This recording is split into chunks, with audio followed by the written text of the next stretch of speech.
ये तीन फैक्टर ने भारत को सोने की चिड़िया बनाया। पहला फैक्टर नेचुरल रिसोर्सेस, दूसरा फैक्टर, और तीसरा, इसमें क्या रटोगे यार, इसमें क्या रटना है यार। दुनिया में दो चीजें लोगों को बहुत आकर्षित करती हैं, एक ब्यूटी, एक पैसा, और भारत के पास दोनों है।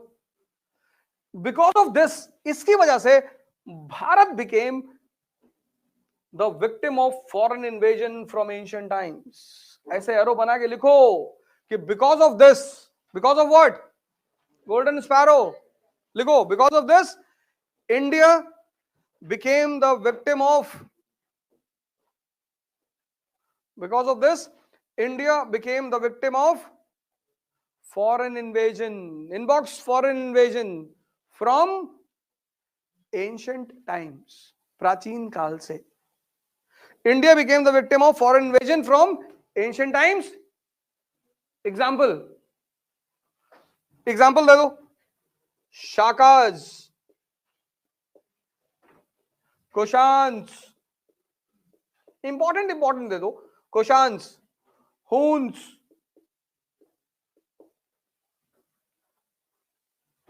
टर्क्स, मंगोल्स, मुगल्स, ईरानी, अफगानी, एंड टुडे आतंकवादी। अजमल का साहब, बिकॉज ऑफ दिस, इस सोने की चिड़िया की वजह से Bharat was the target of foreign invasion. Shakas, famous ruler, लिख लो राम, रुद्रदामन, फेमस शाका रूलर रुद्रदामन, नाम लिख लो, Rudradaman, Kushan, famous ruler Kanishka, Hun, famous ruler Mihirkul, MIHIRKULA, Mihirkul, Rudradaman, Kanishka, Mihirkul, Mahmud Ghazni and Mohammad Gauri,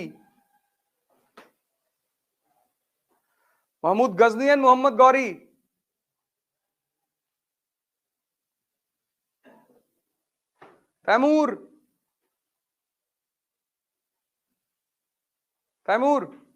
वो करीना का बेटा नहीं, तैमूर लेम, बाबर, नादिर शाह, बाबर, मुगल के नीचे लिख लो बाबर, नादिर शाह 1739, अफगानी अहमद शाह अब्दाली,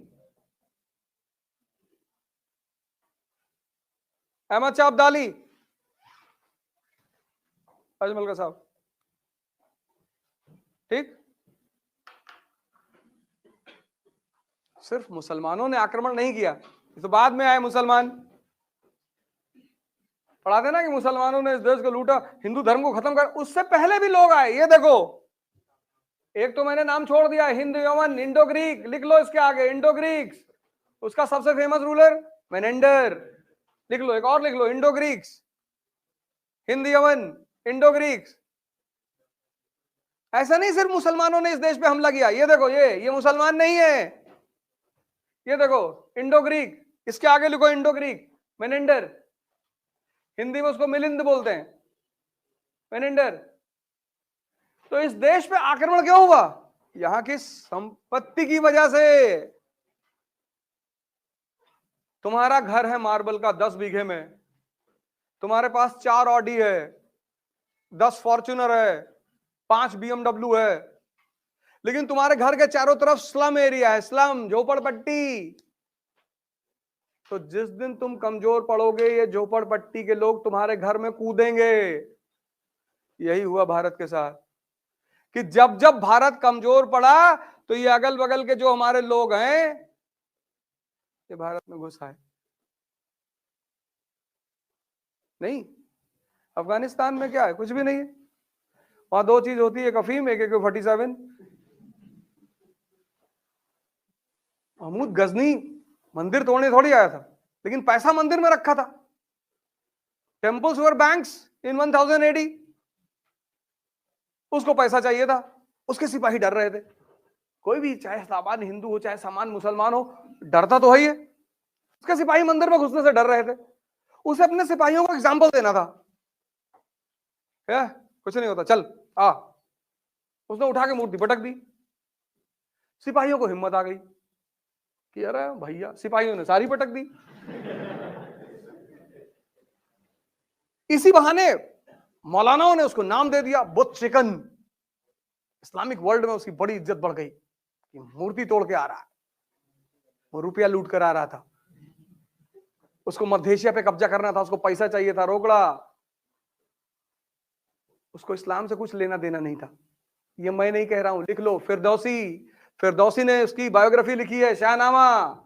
तो उसने फिरदौसी से कहा कि तुम जितनी लाइन मेरे बारे में लिखोगे मैं तुम्हें उतने सोने के सिक्के दूंगा। फिरदौसी ने कहा अच्छा। 20,000 लाइन लिख दी। इतनी मोटी किताब लेके पहुंचे महमूद गजनी के पास। बड़ा कंजूस आदमी था वो। उसने किताब देखी, कहा इतना लिखने के लिए कौन कहा था? इतने बड़ा लालची हो तुम? तो 2 झापड़ मारा। कहा इसको दे दो 50 सिक्के। 20,000 लाइन पे 50 सिक्के। फिरदौसी को पता था कि कंजूस आदमी है, उसने बीच के कुछ पन्ने छोड़ दिए थे। बाद में उसने उस पन्नों में लिखा कि ये रात भर शराब पीता है।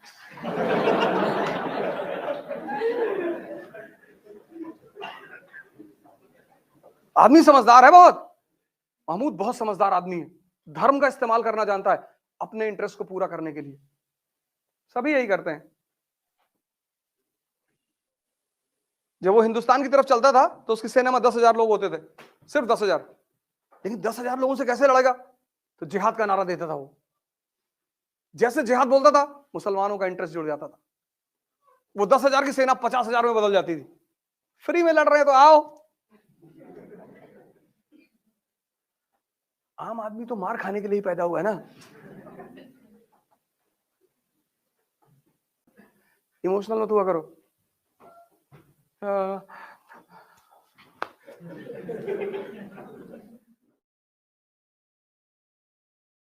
हमारे कानपुर में है इकरा IAS बाय ओझा सर, जो IAS और PCS की प्रेपरेशन के लिए लाए हैं बेस्ट फैकल्टीज फ्रॉम दिल्ली। तो अब मतलब वो सारे के सारे लोग जो कि IAS और PCS की प्रेपरेशन के लिए दिल्ली जाने की सोच रहे हैं ना, तो अब उन्हें दिल्ली जाने की बिल्कुल जरूरत नहीं है, क्योंकि ओझा सर की देखरेख में इकरा IAS लाए हैं new offline batches for UPSC IAS PCS के बाद join NCERT basics and GS pre का मेंस फाउंडेशन बैच सिर्फ और सिर्फ इकरा IAS, वो भी 9 नंबर क्रॉसिंग हमारे शारदा नगर कानपुर में है।